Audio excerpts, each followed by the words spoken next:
You've tuned into Unpause Your Life with Dr. Cali Estes. Your access to success strategies and more to help you move onward and upward with your life. Listen in each week as she interviews others who have really taken their essence to the next level and truly unpaused their life. Now here's your host, Dr. Cali Estes. Hey everyone, welcome to the show. This is Dr. Cali Estes, and I am founder of the Addictions Academy, the Addictions Coach, and Rehab Rescue. Welcome to Unpause Your Life. This is a great podcast where we showcase people who have done something extraordinary with their life. I welcome you, and I hope you enjoy all of our guests. On my way, found a reason to wake up another day. Before we get started, let's hear this short message from one of my supporters. All the things that you won't do. Did you know 81% of Americans would like to become a published author? Chances are you might be one of them. What's stopping you? Writing and publishing a book takes a lot of work and is expensive, right? Well, not anymore. For your next book project, or even your first, team up with Hassle-Free Books. They make it so easy to become an author. They remove all of the fuss and struggle and make it smooth and simple. And it's far more affordable than you could ever imagine. Go to hasslefreebooks.com and use promo code UNPAUSE to receive a 10% discount off of any book project. Get started right away and become a published author in as little as 45 days. For your free 1-hour book formula guide, which will show you just how painless it can be to become an author, head to hasslefreebooks.com today. All right. Thanks again for joining me. Let's get started with today's show. Took a walk down the dark road where they said that I shouldn't go. Welcome to Unpause Your Life with Dr. Cali Estes of the Addictions Coach and the Addictions Academy. My guest today is Jeffrey Lynne Esq. And attorney Jeffrey Lynne is a law partner in a multi-county Florida law firm of Beighley, Myrick, Udell and Lynne, with a Boca Raton-based consulting practice focused upon zoning, real estate, business structuring, marketing, licensing, regulatory compliance, and litigation in the substance use disorder treatment and sober living residence provider spaces. That's a mouthful. Welcome, Jeffrey. How are you? Hi, Callie. Thank you very much. Now, in simple terms, tell us what you do. Basically, my core competency is zoning and regulatory work, ethics compliance work for treatment providers and associated recovery residences. That's not really what I started doing. I started simply, I had a client walk in the door one day and they were being what they felt discriminated against by a city down here that will go unnamed. And they were being discriminated against. And we tried to speak reason to the city, but I stepped quickly into this entire world of substance use disorder, treatment, private treatment, nonprofit treatment, recovery residences, sober homes, marketing, interventionists, regulations, and recognize that the cities and counties and states just did not operate at all on this level. They didn't understand it. I didn't understand it. So in order to be a better advocate for my clients, I started to learn it. And the more I learned about it, being someone who's not in recovery myself, I guess the pejorative word is I'm a normie, right? I started to recognize the absolute fundamental need to have a robust and healthy substance use disorder treatment industry or economy that has historically been in Florida. So I saw this pushback for the wrong reasons, and most importantly, as the opioid epidemic really took root down here as it did in the country. And I saw our public policy going in one direction and our public health needs going in another direction. And I could have done one or two things. I could have said, not my problem, move on. But I saw an opportunity to make a difference and be involved and try to elevate the discussion beyond, the patient brokering ethics questions that pervade all of healthcare, but to really address that issue with elected officials, civic groups, professionals like yourself and try to start creating some collaboration so that we can all collectively, we all have a common enemy, and that is addiction. So we're all on the same page. I think people, though, were starting to get sidetracked based upon, not wanting to deal with those addicts or those providers or those interventionists. It's always those people. Right. And that's how I get started. And today I represent hundreds of treatment providers across the country, doing all of their work, even some of their non-treatment related work, commercial real estate, anything having to do with anything in law is what I do. I just happen to have this, I can't say specialty, I'm not allowed, but I have this extensive knowledge and experience going back many, many years, specifically in this space, and also being located in Palm Beach County, which really is, the recovery capital in a positive way of the United States. Okay, so let's talk about specifically patient brokering in Florida, because I know patient brokering isn't everywhere, and I know a lot of different places you can, pay per patient, you can pay bonuses, but in Florida specifically, they passed a law, and if you could tell us about that law and what that means for treatment centers and providers in the state of Florida, that would be fantastic. Not only will we address the law, but I want your listeners to also know that the state attorney's office for Palm Beach County, that's really been in charge of what the state called the Sober Home Task Force, which really is about a task force to look at the entire industry, just released a legal memorandum about patient brokering, which is important. And so I'll tell everyone what it is and how it came to be. But the fact that they just released on December 6th, 2017, an opinion on what patient brokering is, to me, just further demonstrates that while the law is the law and there's no ignorance of the law, there wasn't sufficient guidance or direction in this space to have your average treatment provider, business owner, or anybody really understanding what the ground rules are. So that being said, what the Patient Brokering Act in Florida is a law that it's modeled after federal law, and it's an expression of healthcare policy that we don't want physicians or healthcare providers buying patients, because if they can buy patients, then it corrupts their medical judgment, or if they make money on that. We want our doctors and healthcare providers, including treatment providers, to focus on the patient and having a patient-centric approach towards their healthcare. If they can buy patients, then, and I say buy, they're not bartering in them like, the old slave trade of the 1800s, but by inducing a patient to choose you as a healthcare provider, not because you're good, but because you gave them something of value, or you pay someone else to steer patients towards you, that is deemed to lower the quality of care for drug and alcohol treatment. I totally understand that, because I've been doing this 23 years now. I always say 21, and then I realize how old I really am. And it's always been referral based. I give you a client, you give me a client. I give you a client, you give me a client, and we don't exchange any money or business or gift cards or anything like that. And somehow that model went from that to gift cards as a thank you, flowers and cookies. And next thing you know, it's money. And next thing you know, different people are stealing each other's clients at Starbucks and going into treatment centers as patients and taking them with them. And it kind of got a little crazy. So I understand why they did what they did. Where do you see this going? I'll tell you why it's a complicated answer.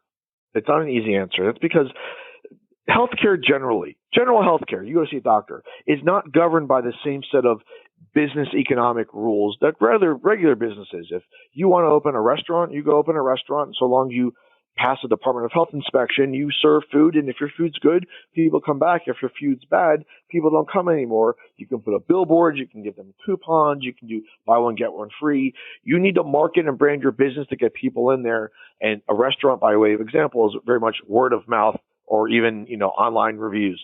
Other businesses, it's straight up advertising and whatnot. Healthcare, and not even addiction healthcare, but regular healthcare is not allowed to play by those same rules, because you can't do anything to induce a patient. So in regular healthcare, you have all these rules, but they work because in regular healthcare, you have natural economic controls in place. Like if you're a large institution like a hospital, you can't have a hospital on every corner. there are rules that prohibit the number of hospitals you can have so that those healthcare providers don't have to compete amongst patients. The patients, like if something happens to any one of your listeners right now and they call 911, they're going to, the hospital. Let's say, no, I want to go over there. The ambulances could take them to the closest hospital without their choice. And the hospital has to do nothing to get that patient. They don't have to do anything because the patient's automatically being driven to them. So they don't have to focus on differentiating themselves as, say, an emergency room or a hospital or other things, particularly if that's where their doctor has privileges at. When you start getting into addiction healthcare, you have a multiple set of problems. One is if a listener or anyone who's out there, themselves or a loved one has an addiction problem, who are they going to call? You can't go to your doctor. Well, we should be, but if you go to your doctor and say, listen, most people aren't saying, hey, I have an addiction, please help me. It's just not the way it is anymore. It's not like the old days when people hit bottom, realized they hit bottom, got themselves either into a treatment program or right into an AA meeting and worked on from there. They may have had an interventionist get involved to say really help facilitate through the family getting that person to admit they had a problem. But ultimately that person had to pick themselves up by their bootstraps and get themselves help. In the modern day epidemic of addiction, specifically with opioids, that has a different impact upon the neural network and dopamine in the brain system. These kids, these people on heroin, they're not bad people, but they're on a drug that they're not motivated to get better because why should they? Hitting bottom wasn't, hey, I've been a lawyer for 30 years with a drinking problem, and now I realize my alcoholism is consuming me. These are people who are between 18 and 30 who may have dropped out of high school or fallen out of college or whatever, and are just as satisfied living in bliss under the guise of heroin than getting help. And what's happening is they're then overdosing. So ambulances are picking them up, taking them to the emergency room, and then being discharged. Because the hospitals, there's no system in place to treat them. As opposed to if you got into a car accident, you'd go to the hospital, they'd take you there, they'd put you in their surgical center. Like all of a sudden you're getting a bill, right? All of a sudden for healthcare providers, you chose none of. Right. But in addiction space, you now need help. So how are you going to find a doctor? And that's how patient brokering really got a foothold specifically in addiction care. Because how were providers going to advertise themselves to the marketplace on a fair and equal playing field? And how are consumers of that healthcare service, parents, ones, the addicted, going to be able to choose a legitimate treatment provider? And because, nobody who, you always face addiction the first time. So it's not like you can go knock on your door and say, listen, you have a recommendation for a good treatment center for me? Like, people don't do that. It doesn't work that way. And overwhelmingly, people are not seeking treatment where they live. They're going elsewhere to change their setting. And there's some, psychological evidence that that's imperative. There's some just cultural imperative that's just the way it's done. So people are not even going to their local treatment center. They're leaving where they're going. And where do you go? You have 50 states. That is where the patient brokering takes a foothold, because now you have people out there who hold themselves out as being guides. We used to call them interventionists. And there are some very credible interventionists, you being one of them, in this country. But for every one of Cali Estes, for every other interventionist, there's 1,000 people out there who just got out of treatment, who are these kids with tattoos, who, I'm not begrudging them, but another kid with a tattoo has a drug problem, it's more likely to listen to that guy than to you or me. And they're like, oh, no, I got a great treatment program for you. And that marketer is selling that patient to that treatment center. And the patient is willingly going along with it because either they individually don't know, or you have a parent or loved one more likely who is in a crisis state because their child just got released from the emergency room. They are told, we can't help you. We can't make any referrals to you. We don't know what to do. Which, by the way, we're trying to change in the state here. That failure right there, we're trying to change in Florida. But that's another conversation. And so patient brokering has been allowed to flourish because there's really been no other viable mechanism that is cost effective. We've got another problem on top of this now. So with the state's way of regulating, with the patient brokering, they've done a lot of news reporting. And we've seen all these big people go to jail. We saw Kenny Chapman get busted. I mean, he was drugging his patients, he was pimping them out, et cetera, et cetera.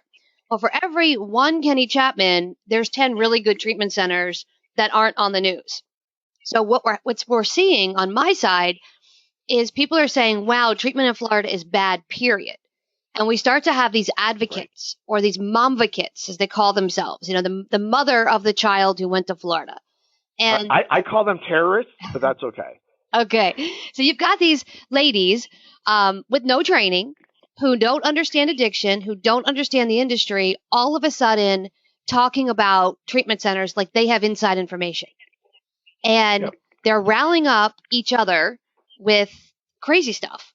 And now they're slamming treatment centers that actually are good providers that are losing clientele because a mom posted something that wasn't even accurate.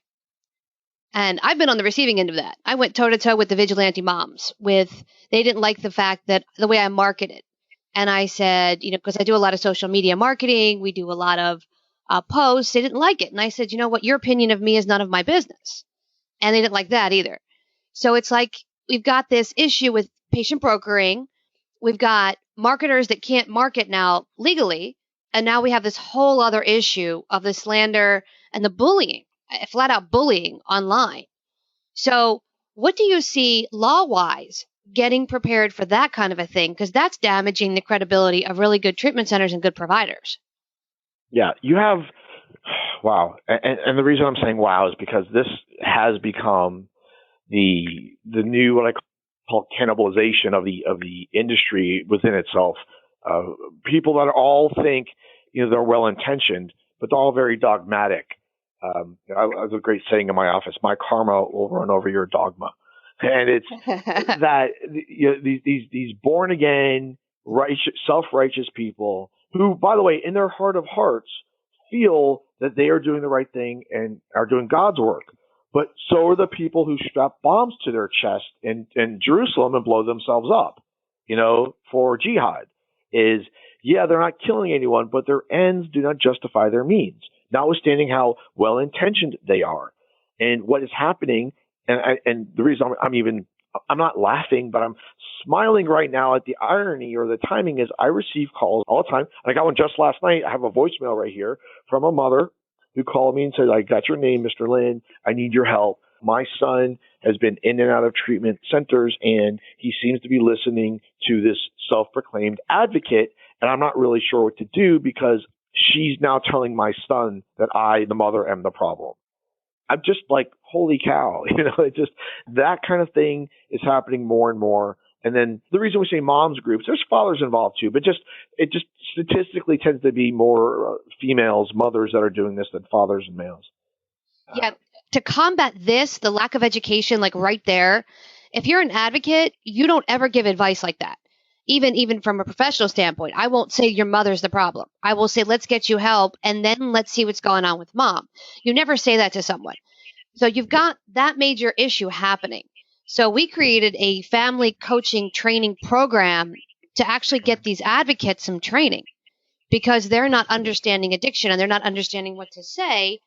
And, you don't turn the family against each other. You need the family support. And on that point, you asked the legal question. What we're trying to do, I'm a member of the Palm Beach County Sober Home Task Force, which was legislatively created to create the laws, look at the laws, rewrite the laws. And one thing we're looking at, and laws take time to develop. They don't happen overnight. It's a sausage-making process where what you enter on one side comes out differently on the other, or you got to then fix it. You have then this level of person, a peer support specialist, which is really taking on a lot of positive news lately, and I support it, about they're effectively what, the word advocate would be, to advocate, to represent. These people don't need advocates. These people need peer specialists. They need peers to help guide them through the recovery process, whatever that means, but they cannot start opining as to the quality of a treatment program with having no basis to say so. If there are statistics out there that someone wants to say, yes, this treatment program, this hospital, this doctor, this is all their records, here's the health grades kind of thing, they're going merely off of reputation, as well as if you're not their friend, if you're not in their inner circle, then you don't belong and you are bad and their friends are good. Well, again, one man's freedom fighter is another man's terrorist. And that's the problem, is that lack of objectivity, coupled with some really guerrilla warfare type of media campaigns they've engaged in, has led them to getting sued, has led to cease and desist letters, and they view receiving that as a badge of honor. That, we're doing our work because the industry's coming against us. We're like, no, you're hurting everybody. And there's no, outside of a private lawsuit to shut these people down, there's currently nothing regulatory in place, because there is a free speech component. But let me go back to an issue you brought up, to answer the complete question. Well, you're talking about the bad media. Unequivocally, there's been nothing but bad media coming out of this, but there's never good media coming out of anything. I had asked the Palm Beach Post 2 years ago, as well as the local South Florida Sun Sentinel, the two papers that, outside of Miami, why do they keep reporting news, including the local network stations? Why do they keep reporting all the negative stories? And whenever they report the negative story, the first thing they say is, this industry is corrupt, and let me tell you what happened. This industry is corrupt, let me tell you what happened here. This industry is corrupt, and let me tell you what happened over there. Why do you keep going there? Or why do all your pictures of your stories always have a needle and a spoon? Yeah, I understand, but why do you do that? And their response is very honest to me. They said, Jeff, I'll tell you why. The news itself has become corrupted, and they're honest about this. Like, we no longer have the money to do true journalism anymore. No one's buying papers anymore, so no one's putting ads in papers anymore. And ads and advertisements in papers is what drove the economy, well beyond just selling the newspaper, to be able to pay good reporters to do good journalism. It also then gave us the opportunity and luxury of doing these feature pieces on a good provider. Today, everything's on the internet. And so they look at what people click on by story, because the pay-per-click, so to speak, if someone clicks on a certain story, they then recognize that those kind of stories generate more visibility, and they can then charge more internet advertising for those kinds of stories. Well, guess what kind of stories generate the most traffic? Things that are salacious, things that are when people get arrested, or stories that reaffirm someone's narrative about what reality is. And that narrative is that addicts are bad, treatment centers are bad, the entire industry is corrupt and needs to be kicked out, which led to a friend of mine, who's state attorney Dave Aronberg, getting on the Megyn Kelly show on NBC and being misquoted as, his quote was, taken out of context, he says, and I believe him 100%, was, you could find it, he says, this isn't a case of one bad apple spoiling the bunch, the entire bunch is spoiled. And we said, wait, hold on a second, Mr. Aronberg, are you saying the entire industry is corrupt and wrong? And he had to backtrack and explain himself, because that's not what he meant. But that got on national news, coupled with cities in Florida taking advertisements out in other cities saying, don't send your kids to Florida, they'll come home in a body bag. Now, those cities and these statements are being made were not made to necessarily protect those people from getting harmed, because there's medical harm and abuse all over the country. In my opinion, in my legal experience in doing this for multiple years, I've been a lawyer for 20 years now, is that this was a tactic used by the municipalities who have constantly, in court, against me and others, fought treatment centers and sober living residences and addicts from even being in their city. It'd be similar to suing African Americans because they don't want blacks in their cities. And they took that tack, and we combated them with the Fair Housing Act and the American Disabilities Act. So, by the way, you've been doing this long enough, Mr. Mayor, Mrs. Councilwoman, whatever. That's why we passed the ADA in 1990. That's why we passed the Affordable Care Act in 2010. That's why we passed the Parity Act in 2008. That's why we amended the Fair Housing Act in the 60s and 88 to stop you from this behavior. You can't do this anymore. So they found another route, is that so then we did start finding criminal activity, and it had to be rooted out like any other criminal activity does, specifically when it has an impact on public health. And they use that as their, raison d'etre. They use that as their reasoning, as their basis. See, we told you so. So they are utilizing the limited activity in the space to say the entire industry is bad. So I'll shut up now with a shameless plug. We decided to create, or I decided to be a part of an organization called the National Recovery Council that has recognized that the reason we're losing the entire battle over addiction treatment is because we're losing the messaging war. And by the way, we've always lost the messaging war. And there's the NAACP that represents people of color. There's the Anti-Defamation League that represents people of Jewish heritage. There's all these organizations across the country. This, the Southern Poverty Law Center that represents people and speaks as a unified voice. There is no unified voice speaking for the afflicted. And so as a country, we have historically discriminated and been prejudiced against those people. So the National Recovery Council was created to go timeout. That's getting us nowhere. It's now against public policy. It's 3 steps backward and 1 step forward. And it's all about messaging. It's about educating elected officials. And it's about the industry finally having a place to go to say, that's where I want to put my money, because those people are not just lobbying for legislation or aren't just lawyers or whatever. They're actually taking a cohesive approach and a comprehensive approach to changing the messaging so that someone like Cali Estes or any of your friends could proudly say, yes, I work in the addiction treatment field. I am saving lives. What do you do for a living? And that's where we need to be, because the economy, honestly, is just too great. It's too significant in Florida and across the country. The industry employs tens of thousands of people at well above average wages. Salaries are anywhere from like the $30,000 to the $80,000 for workers, depending on where you are. They're all very educated. They have as many letters after their name as you do and I do. And they simply want to be treated with respect and do what their life's mission is, which is to help the addicted. It's not they're going there because of the money. They're going there because that's where their passion lies. Be it we demonize them or we demonize the afflicted. I'm glad you said there are a lot of things happening. I am glad you said that, and I'm gonna piggyback off of that. So I'm from Philadelphia. I came down to Florida, and a master's level qualified therapist down here makes about $42,000, puts in about 60 hours a week at a treatment center. Up north, it's a lot higher. It's 60 or 80. But our paychecks, we top out even with, that kind of a thing down here at 50 grand. So I tell people, if I wanted to make millions of dollars, the addiction industry would not have been the one I stepped into. I would have stepped into technology. So people seem to think that we are making money off the afflicted. So I hate that. And the other day I was on Facebook and I was posting something, and a gentleman had said, I can't believe you are making money off the heroin epidemic. And I simply posted, I've been doing this 22 years. 22 years ago, there wasn't a heroin epidemic. So this isn't all of a sudden a jump shot career for me. This is something I've always done. And for a lot of us, we have a lot of passion to help people. And that has gotten lost with the media portraying the industry as evil to the general public. So we have people out there saying things like, don't call this person or that person, or this doesn't work or that doesn't work, without the knowledge base of the evidence-based practice to see what actually works. So I'm really glad that you have this National Recovery Council coming out to educate people on what addiction is, what you need to do, what works and what doesn't work, because we have so many new ways to treat it now. It's not just go to a meeting and go to treatment. There's so many programs out there. And I've been interviewing all different ones. There's a program coming out that they treat the addicts and they take them through a Navy SEAL training.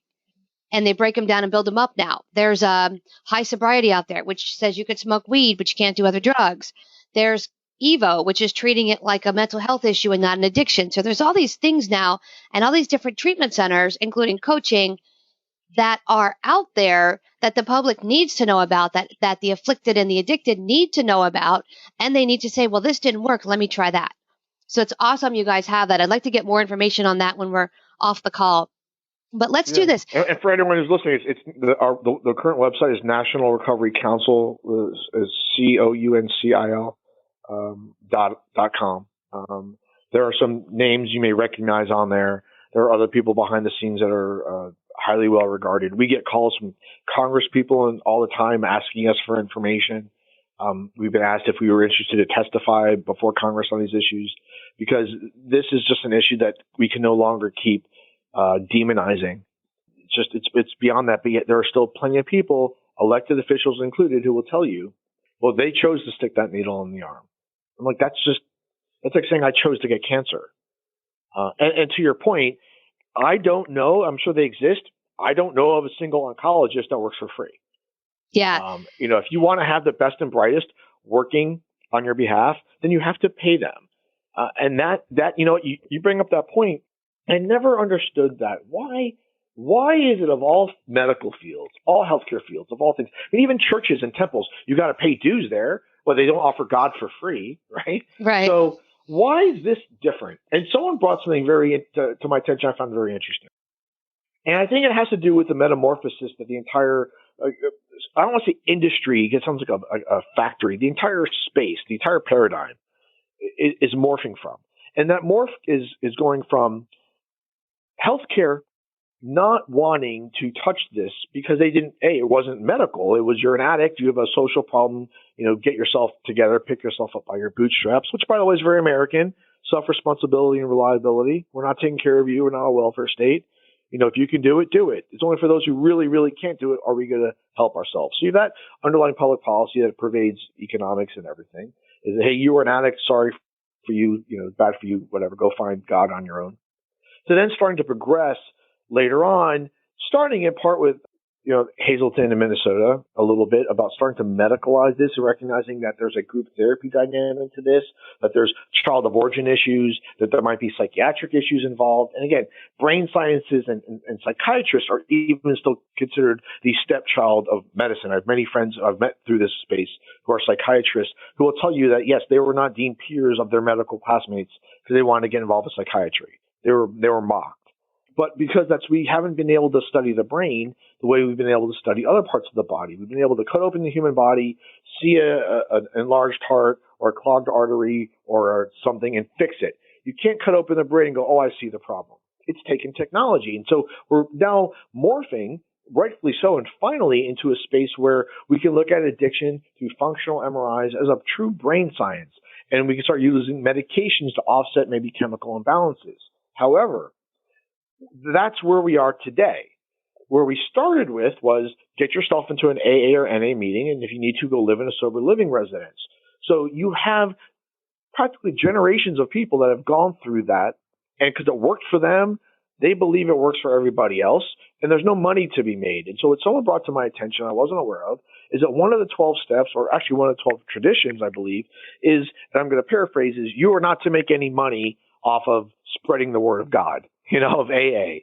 This is not a money-making venture. This is purely an altruistic venture. You are to give back to the community and ask for nothing in return. I get that, and I respect that, and it does prevent the corruption of the message. However, there are plenty of people for whom either NA or AA or any of those kind of fellowships are just not attractive to them, or they really have a psychiatric issue, and the drug misuse is simply, covering that up, and it needs to be determined after detox. Oh, you really aren't just having a drug addiction problem. You have an underlying psychiatric disorder, psychological disorder, or you need intensive therapy because you were beaten by your father as a child. So you have right now this metamorphosis in the paradigm of the old guard saying, this is how we did it, this is how we're going to do it, this is how it's to be done, it's all nonprofit, it's all non-governmental entities, and you do it this way. And then you have the private sector who came about because the public sector was only dealing with the uninsured and the indigent, and they weren't paying their staff very much because they didn't have money, so you weren't getting the best and brightest anyway. The best and brightest healthcare professionals weren't going to addiction medicine. They couldn't heal the patient, and they weren't making any money. Now that there's money in addiction care through the Affordable Care Act, and by the way, it wasn't like someone decided, hey, let's throw money to addiction care because we're going to create a whole industry. It's because our government, our policymakers, through testimony and otherwise, recognized, this is the Democratic Party that helped shepherd through the Affordable Care Act, recognized that there is a need, a demand for the private sector to be involved in this space. There's a need for private interventionists to be involved. Because why? Because only through profit motivation do you innovate. There is no incentive to innovate through the government sector or government funded sector because you get your money, you're told how to spend it, you do your job, and that's it. It's like being a government employee. I used to be one, but as a government employee, you're told not to ask questions, not to think. Here's your job, you do it. It's taxpayer money. This is how it's spent, and that's it. The private sector innovates and goes, wait, if I can do well by doing good, isn't that what America's all about? But yet, like you just said, that is the first thing that gets demonized by these mother advocates and the public in general, that addiction care should all be free. And I think that not only is that unfair, but I think that's short-sighted because we're never going to cure the addiction epidemic without a profit motivation for people to innovate the next level and generation of care. No differently than the pharmaceutical companies were motivated by profit to create medicines to help stave off cancers or eliminate cancers. They didn't do that out of the graciousness of God and because they thought they were going to have the pearly gates were going to be open to them. They did because there was profit motivation. Now they did it because they're trying to heal people. I am equally frustrated, therefore, that people, I've been called an enabler myself. People, you're an enabler. You represent those people. You're allowing them to do what they want. No, I'm trying to help these people that are trying to do well by doing good be able to fulfill their own destinies. And that is equally why I get frustrated as you do about how you have these individuals out there that just have a misguided concept of what healthcare is or what it should be and how it operates. And why are we still stuck in the 1950s paradigm of treating addiction? It's 2017. It's about to be 2018. We really haven't progressed all that much. We're trying to, but the second you then try to, from a for-profit perspective, then everyone comes out of the woodworks and challenges you as being the devil. And that has to stop. It's not just the public. It's actual other therapists and other interventionists and other counselors going against each other because they don't like them taking a profit share. When I came out with the Addictions Academy 5 years ago, one of the biggest interventionists who's on all the major TV shows as their interventionist, quote unquote, came out online and said I was dangerous, I needed to be stopped, and I should die, literally on Facebook. And I'm thinking to myself, you're supposed to be a colleague. You're supposed to be a professional. Who puts that on Facebook? And I hit him up privately, and he ranted and raved and what have you, and I ended up suing him because I said, this is ridiculous. You cannot do this. You're supposed to be a professional. You have to act like a professional. That's not professional. And he was shocked I did that. And I went up against a couple other big players in the industry as well, and I know you know all that, but I got tired of being called names and being told you can't do this. And I said, well, why not? And when they tried to regulate intervention, it got really crazy because the Pennsylvania board, which has nothing to do with the state of Pennsylvania, said we're going to call it the CIP, the Certified Intervention Professional, et cetera, et cetera. But then they grandfathered everybody in and then turned around and made this certification bachelor's level only. And I said, you can't do that. Your teachers don't have bachelors. You can't have people teaching this with no bachelor's, but the requirement is a bachelor's. And I went toe-to-toe with them. And they revised their entire program based upon that. And this is the kind of stuff like behind the scenes when we're trying to change legislature and we're trying to get some sort of semblance of order in the colleague side. We can't get people on the same playing field. And it's that whole mentality of I'm going to do it and I want to be in charge because my ego is so huge. And I want everyone else to step back and do what I want them to do. So not only do we have the media portraying us as negative, we have the advocates rolling with that on social media as negative, and then you have colleagues attacking each other instead of helping each other. And it's been so crazy trying to get everybody on the same page. My goal was to create an army of people that are trained and educated on some level that they could help correctly and ethically, as opposed to throwing spaghetti at the wall going, I hope this sticks, because that's kind of been our model up to this point. And it's really trying. And you're seeing that as well, I'm sure. Yeah, absolutely. I really am. And I think that what's frustrating is while we are going through this cultural shift and paradigm change, the numbers just keep going up on the overdoses and the ability to, constrain the further spread of addiction in this country is, to some degree, I've argued people at government and in private sector are complicit in this because no one can get out of their own way. Everyone has an agenda that's personal, and their agenda really should be what really is in the best interest of the patient as a clinical decision. If a doctor wants to be a doctor and cannot agree to treat somebody based upon accepted medical models, that person shouldn't be a doctor anymore, or should call themselves something else. And so you have therapists and whatever, and that, Cal, it really begs a point that we have allowed far too long, and I understand why, the brain sciences to be an art and not a science. And, everyone thinks they have their own methodology, they have their own secret sauce, their own formula, and they don't, because every human being is a universe unto him or herself, and they're all going to respond differently to different things. It's not like if you do a longitudinal study and 99 out of 100 people responded positively to a medication. We're not dealing with medications. We're not dealing with physical interventions. We're not even dealing with brain wiring yet. We're dealing with simply having talk therapy and getting people motivated to help themselves. Now, yes, you have Vivitrol and all these other drugs that have all the promises of stopping the cravings and giving someone the focus and the ability to start getting their act together. I am hopeful that is true. I'm not overly confident for the long term. I think it's a very short-term fix that Congress has latched onto because they don't know what else to do. But then everyone else backs down and says, oh, good, we have Vivitrol now and these other drugs. Right. How did methadone work out for us? And so you have people like yourselves who, if I need someone, I'd call you, Cali. If I had a problem with my kid, I'm calling you and saying, look, here's my kid. Here's the situation. Here's what I need. Now, but what differentiates you, let's say, from any other person who plays interventionist? It's, your reputation, our repertoire with each other, how it works out.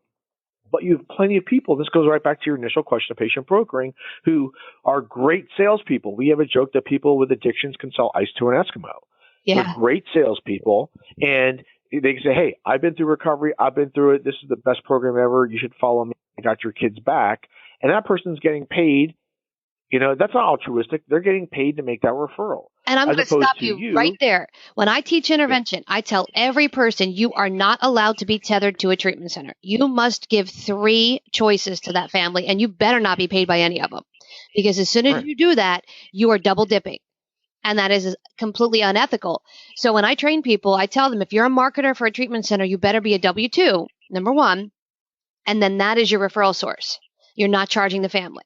So a lot of people are shocked when they come to class and they say, wait a minute, I can't, because they're getting paid by 3 treatment centers as marketers at $5,000 pop, making $15,000 a month, and now they want to advertise as an interventionist. And I say, that's unethical.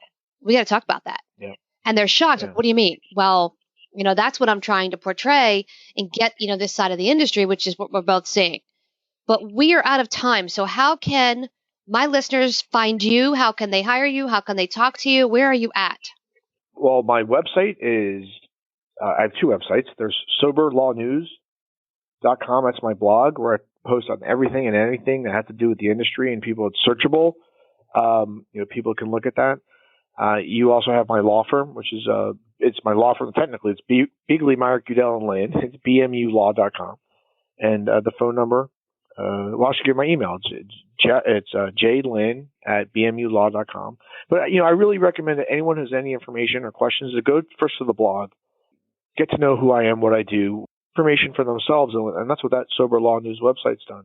I also cannot recommend enough that people start really taking a serious look at the National Recovery Council website and start understanding what that is and recognizing that I believe, which is why I've attached my name to it only because I believe in it, is that's the answer to starting to undo the damage that has occurred to people like yourselves and the treatment industry in general, as well as the patients for generations. And we're just continuing it. So I'm easy to find. I'm easy to Google.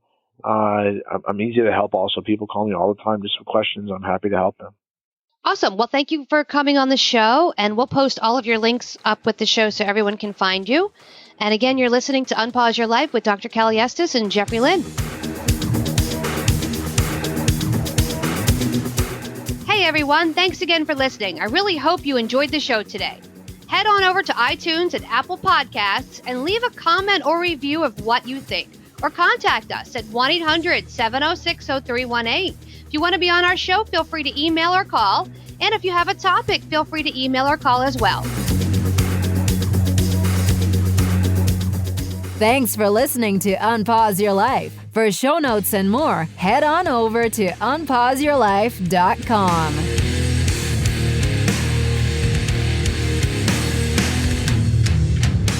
Big shout out to recoveryinnovators.com for help producing this show. Thank you, guys.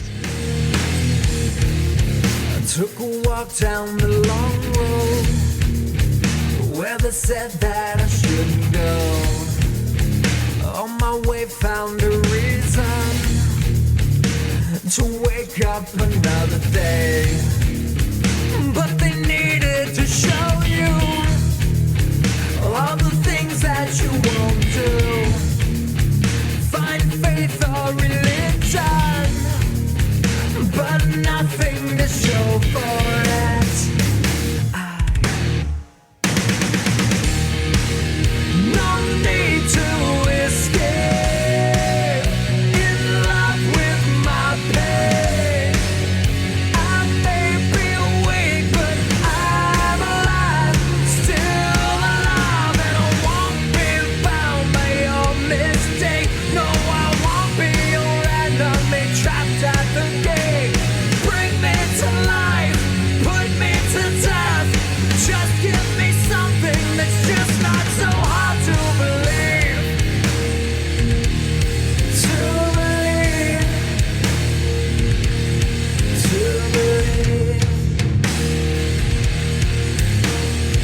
down the dark road where they said that I shouldn't go.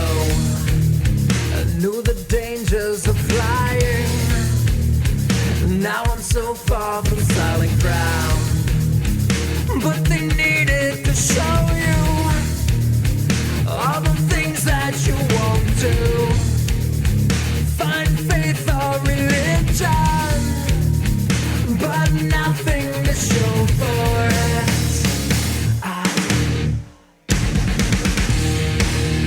No need to escape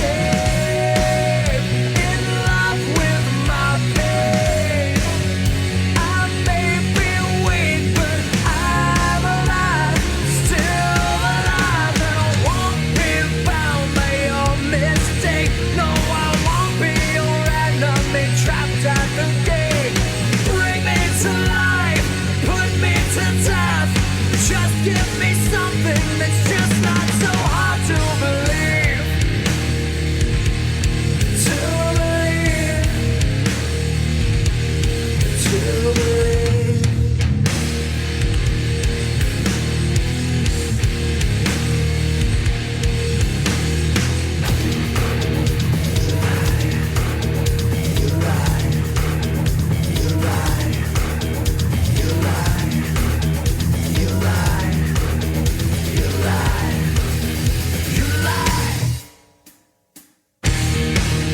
No need to escape